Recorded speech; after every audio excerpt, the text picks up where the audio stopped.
Buscando serviço de alta qualidade? Marianos Car, oficina mecânica especializada em nacionais e importados. Venha consertar seu carro conosco. Estamos localizados na Estrada do Galeão 322, no estacionamento da quadra da União da Ilha do Governador. Telefone WhatsApp DDD 21 99309 4355. DDD 21 99309 4355.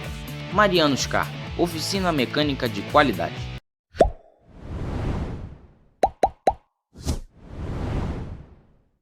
Olá, boa noite. Este é o Notícias 24 Horas. Hoje faremos o resumo deste dia 10 de agosto de 2021, terça-feira, logo após a vinheta.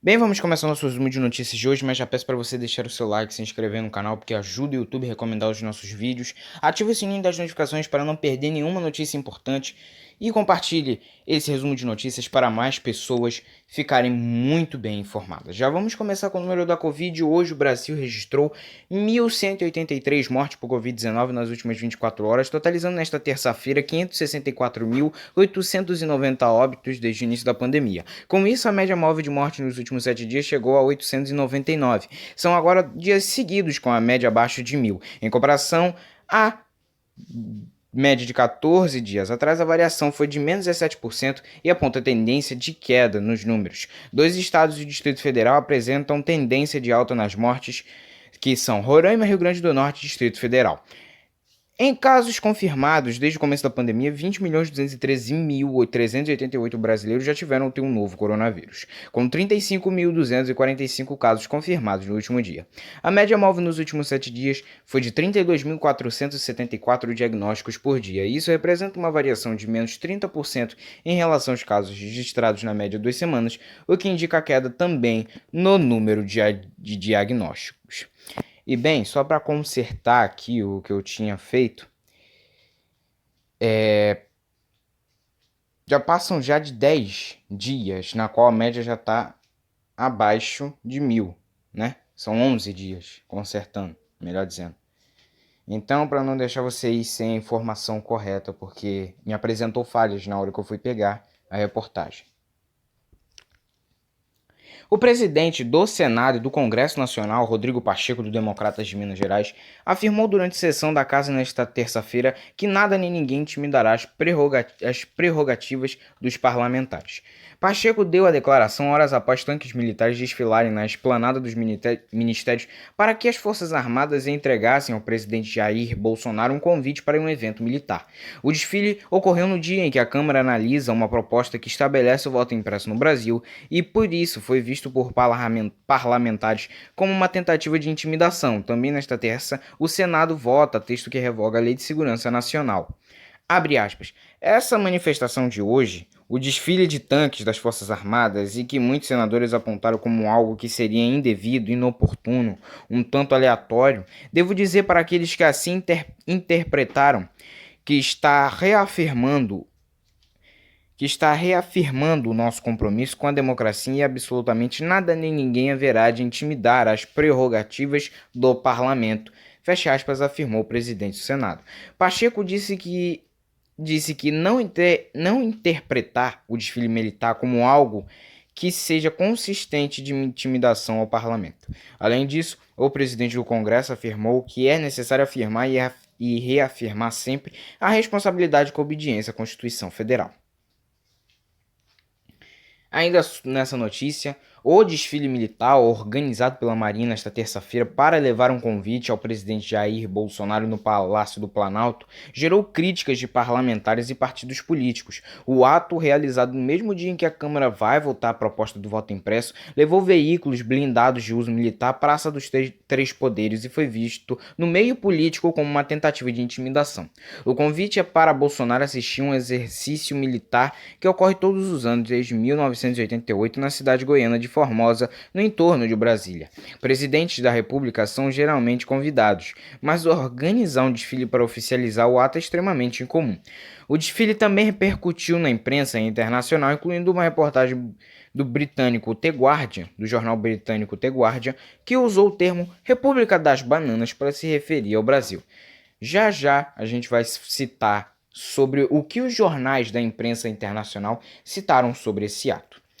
Mas vamos agora falar sobre o que cada partido político ou senadores, deputados, pessoas da política falaram. Não são muitas, mas já é alguns exemplares.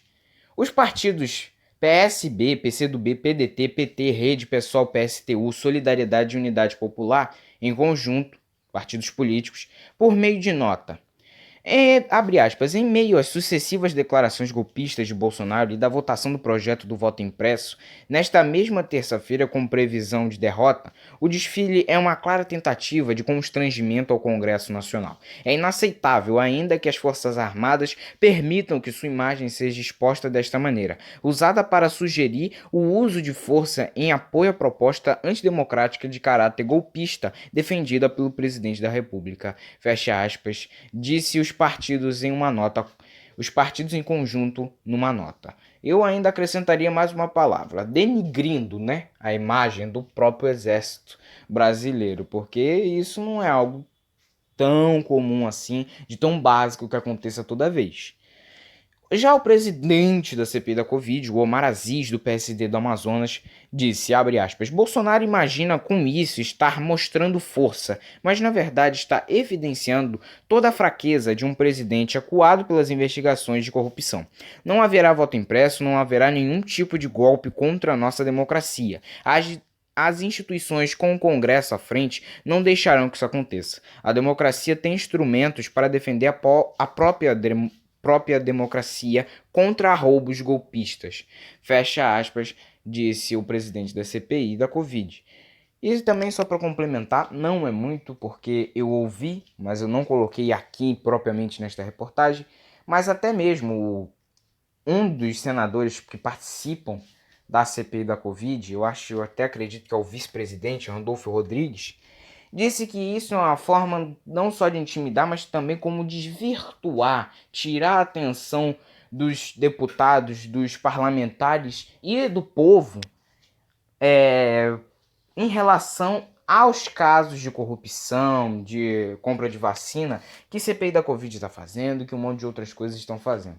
Então, eu concordo plenamente. O Bolsonaro ele é uma pessoa que participou da ditadura, isso a gente já deixou bem claro num vídeo aqui no canal, e ele tem uma mente bem articulosa. A gente pensa que ele tá fazendo isso só de bobeira, um monte de palhaçada, como naquela vez que ele xingou o presidente do TSE, Mas não, ele tá fazendo isso para tentar tirar a atenção de todo mundo e que se volte a ele para ele, entendeu? Tirar um pouco daquele peso dele. Continuando, o comandante da Marinha, almirante Almir Garnier, afirmou nesta terça-feira que o desfile militar na Praça dos Três Poderes, realizado no mesmo dia em que a Câmara marcou a votação da proposta do voto impresso, foi uma coincidência de datas. O voto impresso é defendido pelo presidente Jair Bolsonaro e aliados. A proposta já foi derrotada na comissão especial, mas mesmo assim o presidente da Câmara, Arthur Lira, do Progressistas do Alagoas, decidiu levá-la ao plenário, o que deve ocorrer ainda nesta terça. Segundo o almirante Garnier, a Marinha já tinha definido a data do desfile quando Lira decidiu marcar a votação. O desfile, que levou veículos blindados da Marinha para as proximidades do Congresso e do Palácio do Planalto, teve o objetivo de entregar um convite ao presidente. O convite é que Bolsonaro participe de um exercício militar em Formosa, cidade goiana no entorno de Brasília. Que fica no entorno de Brasília. O exercício ocorre todos os anos desde 1988, mas a forma de convidar o presidente com blindados na rua foi extremamente incomum. Isso já dito aqui. E também só para complementar, o Arthur Lira vai levar essa votação hoje para vamos assim, entre aspas, o Bolsonaro parar de encher o saco. Ele tentar enfiar a violinha dele no saco. Mas a gente sabe muito bem que o Bolsonaro ele não vai esquecer esse assunto tão brevemente assim. Como eu já tinha dito, agora vamos falar sobre o que alguns jornais da imprensa internacional falaram sobre esse desfile militar. Por exemplo, o jornal britânico The Guardian destacou a posição de críticos ao desfile desta terça em uma reportagem que usou o termo República das Bananas para se referir ao ato, ou em inglês, Bolsonaro's Banana Republic. Com o título de Desfile Militar da República das Bananas de Bolsonaro é condenado por críticos no Brasil, a publicação também citou que ela acontece no mesmo dia em que o Congresso deve votar mudanças no sistema de votação do Brasil.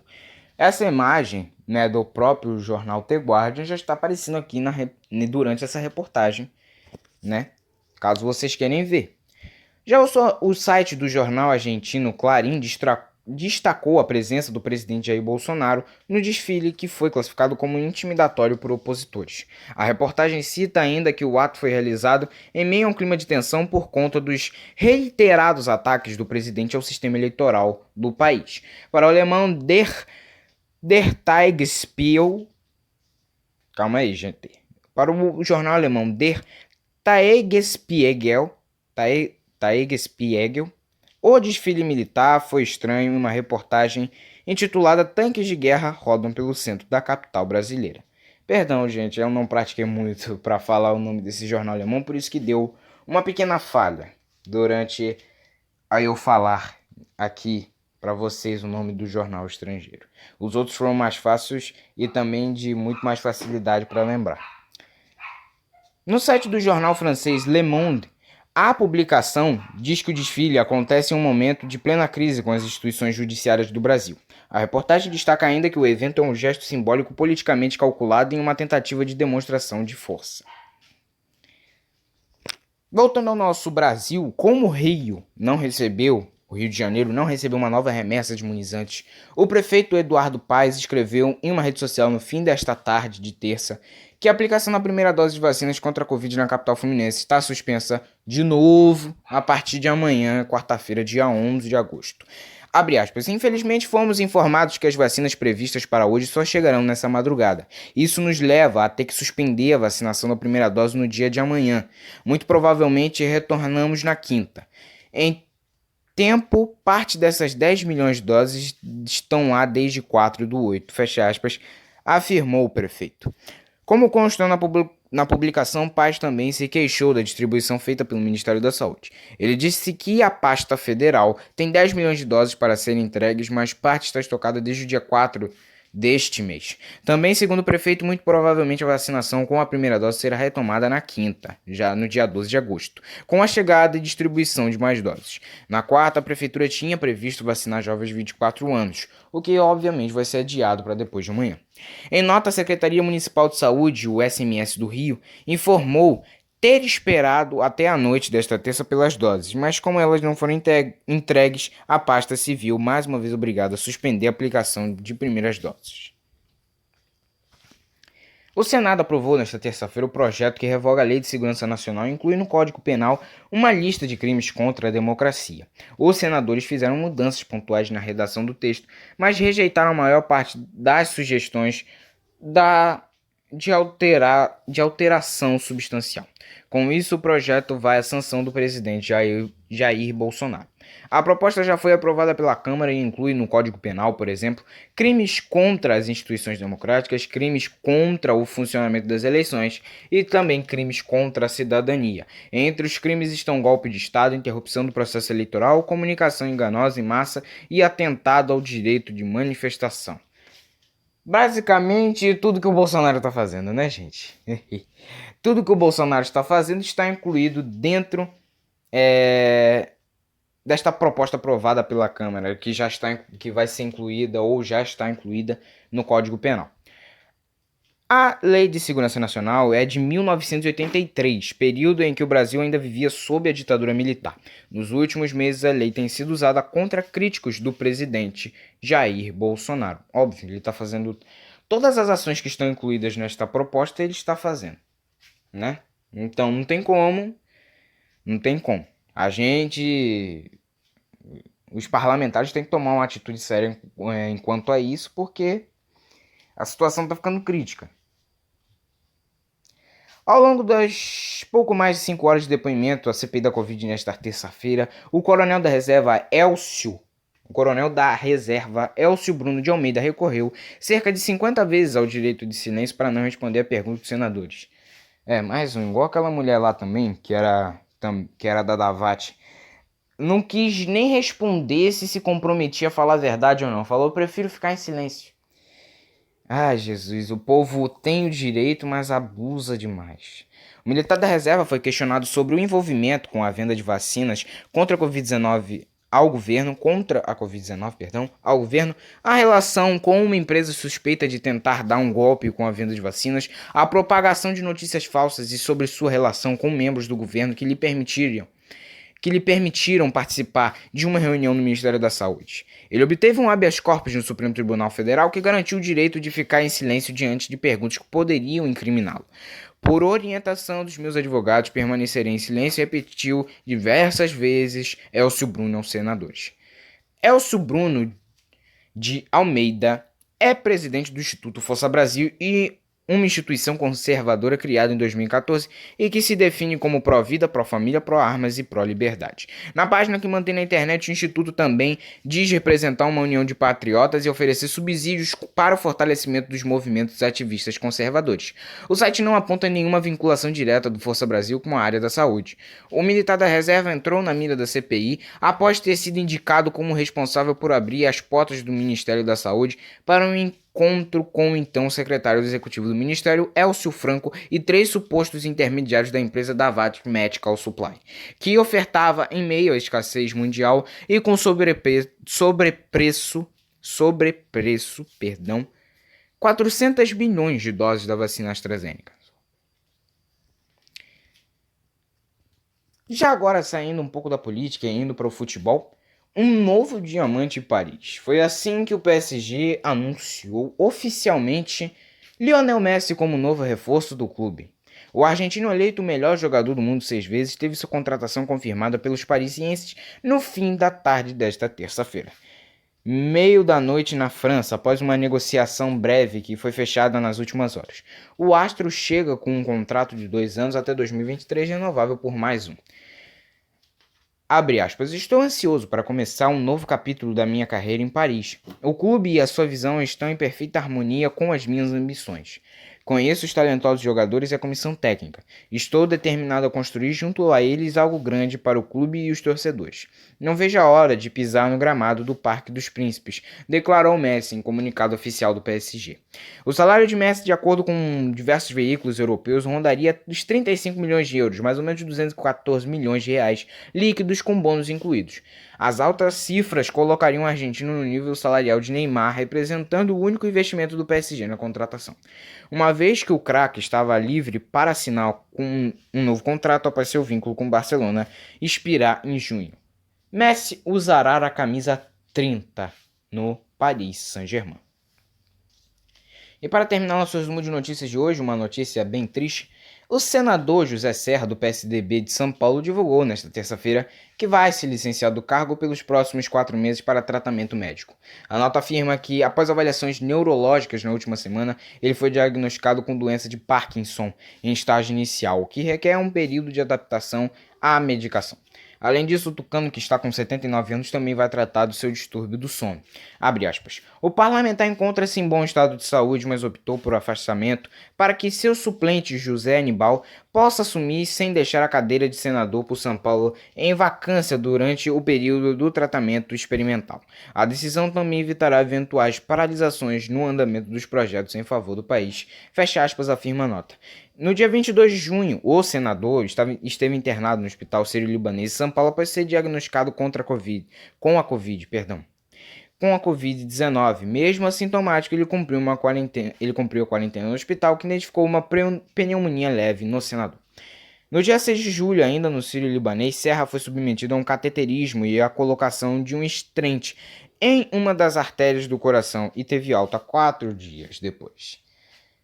Tomara que tudo dê certo e fique bem, o José Serra. Mas bem, esse foi o resumo de notícias de hoje. Agradeço a todos os ouvintes e telespectadores e a sua colaboração para o crescimento do canal. Mais uma vez, Peço aqui no final do vídeo para você deixar o seu like e se inscrever no canal, porque assim o YouTube recomenda os nossos vídeos. Ative o sininho das notificações para não perder nenhuma notícia importante. Também compartilhe para outras pessoas ficarem sabendo e bem informadas do que acontece aqui no Brasil e no mundo. Mais uma vez agradeço a todos, tenham uma boa noite e até amanhã.